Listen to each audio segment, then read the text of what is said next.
শীত তো চলে এসেছে। আর শীতের সময় এইটা না খেলে আমার না কেমন জানি শীতটাই অপূর্ণ রয়ে যায়। আর শীত আসলে যে কি সুন্দর, সুন্দর সবজি বাজারে উঠে আর এই সবজির লোভেই এইটা করে খেতে খুবই ভালো লাগে। হ্যালো এভরিওয়ান, আসসালামু আলাইকুম। সবাই কেমন আছেন? আশা করছি আপনারা সবাই বেশ ভালো আছেন। আজকে টাটকা, টাটকা সবজি দিয়ে করে দেখাবো আপনাদেরকে সবজির খিচুড়ি। তো সবজির খিচুড়ির সাথে আমি তৈরি করে নিচ্ছি ধনিয়া পাতার ভর্তা। আর এখন যেহেতু নতুন ধনিয়া পাতা উঠেছে সবার ঘরে, ঘরে কিন্তু এই ভর্তাটা এখন প্রতিদিনই বলা চলে চলবেই। তো ধনিয়া পাতার ভর্তা আবার দেখা যায় অনেকে পছন্দ করে না। কিন্তু ম্যাক্সিমাম মানুষই কিন্তু ধনিয়া পাতাটা খুব পছন্দ করে। আর শীতের সময় ধনিয়া পাতার যে ঘ্রাণটা থাকে সেটা কিন্তু খুব ভালো লাগে তরকারিতে। আর আমার কাছে একটা সময় এই ভর্তাটা ভালো লাগতো না। কিন্তু এখন না খুব ভালো লাগে। বয়সের সাথে, সাথে মানুষের যেমন চাহিদা চেঞ্জ হয় তেমন রুচিবোধটাও চেঞ্জ হয়। একসময় আম্মুকে কতই ধনিয়া পাতা নিয়ে চিল্লাপাল্লা করতাম কিন্তু এখন নিজেই খাই। তো আজকে ১ম বারের মতো আমি ধনিয়া পাতা ভর্তা করছি। এর আগে তো আম্মুই করে খেয়েছে। আর পাটায় বেটে ভর্তা তো আমি কখনোই করিনি। তো এইবারই ১ম। তো দেখেই তো নিয়েছেন কিভাবে করতে হয়, সবাই তো অবশ্যই জানেন। তো আমি সব কিছু ভেজে এখানে টেলে তারপর ভর্তাটাকে পাটায় বেটে নিয়েছি। বেটে নেওয়ার পরে এখানে আমি সামান্য লেবু দিয়ে দিয়েছি। অনেকে তেঁতুলটা দেয়। আমার হাসব্যান্ড যেহেতু টকটা পছন্দ করে না তেঁতুলের, তাই এখানে আমি সামান্য সরিষার তেল দিয়ে হাতে মেখে নিয়ে তারপর একটু লেবুর রস দিয়ে দিয়েছি। তারপর সুন্দর করে হাতের সাহায্যে মেখে নিয়েছি। ভর্তাটা কিন্তু দারুণ হয়েছে। ১ম বার বানিয়েছি কিন্তু কেউ বলবে না যে আমি কখনো ভর্তা বানাতে পারি না। অসাধারণ হয়েছে। আমার হাসব্যান্ড তো ভর্তা হওয়ার সাথে, সাথে ভাত দিয়ে মেখে খেয়ে ফেলেছে। ভর্তাটা রেডি করা হয়ে গেছে। এখন আমি খিচুড়ির প্রিপারেশনটা নিয়েছি। সবজি দিয়ে এই খিচুড়িটা আমার আম্মু সবসময় শীত আসলে আমাদেরকে করে খায়। আমরা ভাই বোনরা এই সবজির খিচুড়িটা অনেক বেশি পছন্দ করি। সবসময় তো আমরা নর্মালি খিচুড়ি ডাল দিয়ে খেয়ে থাকি। মাঝে, মাঝে ভিন্ন কিছু ট্রাই করা দরকার। অনেকে আছে দেখা যায় ভিন্ন কিছু ট্রাই করাটাকেও নাকি তাদের ভালো লাগে না। কিন্তু আমার কাছে কিন্তু একেক সময় খাবারের ভিন্নতাতেই কিন্তু ভালো লাগে। তো সবজি তো আমরা তরকারিতেই খেয়ে থাকি। তো সবজিটা যদি আমরা খিচুড়ির সাথে খাই তাহলে কিন্তু অনেক বেশি মজা লাগে। সবজির যে গুণাগুণগুলো থাকে সেগুলোও শরীরের জন্য কাজে লাগে আর খিচুড়ির স্বাদ তো বলাই যায় যে অতুলনীয়।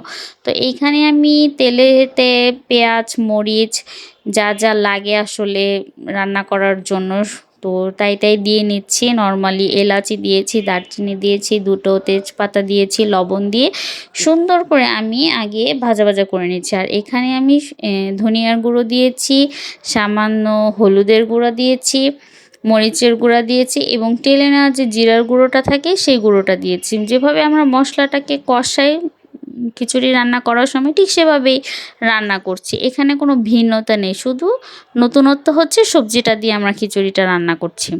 আর এই খিচুড়িটা কিন্তু শীত আসলেই ভালো লাগে। শীত ছাড়া কিন্তু খিচুড়িটা খেতে ভালো লাগবে না। কারণ শীতের সময় যে সবজিগুলো ওঠে এই সবজিগুলো দিয়েই খেতে কিন্তু দারুণ লাগে।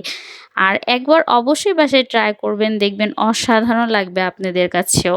তো এইখানে আমি মশলাটাকে সুন্দর করে ভালো করে কষিয়ে নিচ্ছি। মশলাটা যত ভালোভাবে কষাবেন তাহলে মশলার যে বাজে একটা স্মেল থাকে সেটা চলে যায়। আর এখানে কিন্তু আমি অবশ্যই আদা রসুন বাটাও ব্যবহার করেছি। তো এই যে একে, একে সব কিছু আমি দিয়ে নিচ্ছি। দিয়ে সুন্দর করে মশলাটাকে ভালোভাবে কষিয়ে নিব। এটা দেখা যায় আপনারা যদি একদম নাস্তার সময় খেতে পারেন, সকালে ঘুম থেকে উঠে খেতে পারেন অথবা রাতের ডিনারে গরম, গরম কিন্তু এটা খেতে মজাই আলাদা। গরম, গরম না খেলে এটা যদি ঠান্ডা করে খান তাহলে কিন্তু এইটার আসল স্বাদটা আপনারা পাবেন না। তাই চেষ্টা করবেন যখনই রান্না করবেন একদম গরম, গরম রান্না করে সেটা খেয়ে ফেলার জন্য। আর এই সবজি খিচুড়িটার সাথে কিন্তু কিছুই লাগে না। মাছ, মাংস আ কোনো কিছুরই দরকার হয় না। তো এই যে আমি সবজিগুলো কেটে নিয়েছি। এখানে আমি মিষ্টি কুমড়া, আলু, সিম, বাঁধাকপি, ফুলকপি এই সব কিছু দিয়ে নিয়েছি। আপনারা এখানে চাইলে গাজরও দিতে পারেন, বরবটি থাকে সেগুলোও দিতে পারবেন। তো আমার বাসায় আজকে এগুলো সবজি ছিল তো আমি এই সবজিগুলো দিয়েই করছি। তো সবগুলো সবজি আমি ভালো করে কেটে ধুয়ে নিয়েছি। ধুয়ে নেওয়ার পর এখন আমি মশলাতে সবজিগুলো আগে ভালো করে কষিয়ে নেব। আগে এই সবজিগুলো আপনারা চাইলে ভাপে করতে পারেন, কিন্তু আমার কাছে এভাবে একটু কাঁচা দিয়ে কষিয়ে নিলে ভালো লাগে। আপনারা যদি চাইলে এটাকে হালকা ভাপ দিয়ে নিতে পারেন। তো আমি আর ভাপ দিইনি, আমি ডাইরেক্ট এখানে কষিয়েই নিচ্ছি। তো আমার সুন্দর করে এটা কষানো হয়ে গেলে এখানে আমি মসুরি ডাল আর মাসকলাই ডালটা ব্যবহার করেছি। চাইলে আপনারা এখানে মুগ ডালও দিতে পারেন। তো আমি আগে মসুরি ডাল আর মাসকলার ডালটাকে সিদ্ধ করে নিয়েছি।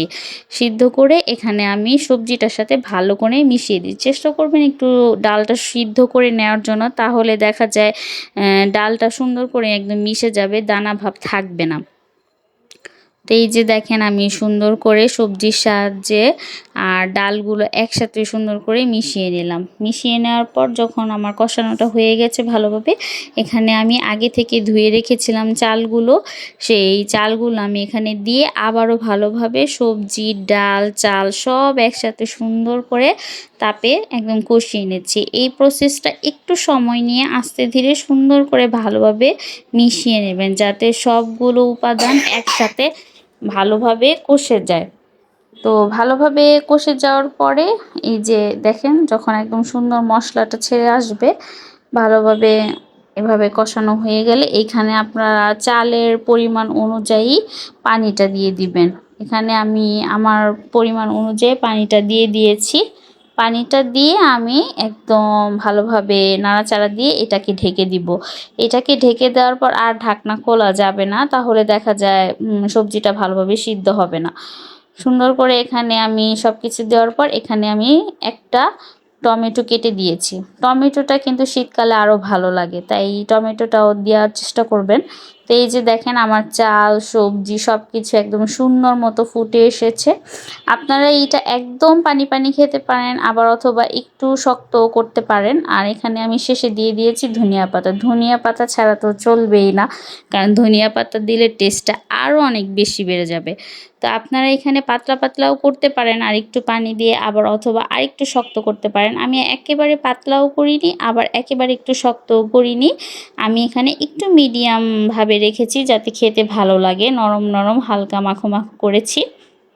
তো দেখেন আমার সবজি খিচুড়ির লুকটা কত সুন্দর এসেছে। তো আমার সবজি খিচুড়িটা কিন্তু একদম রেডি। ভর্তা, সাথে ডিম ভাজা আর লেবু নিয়ে নিয়েছি।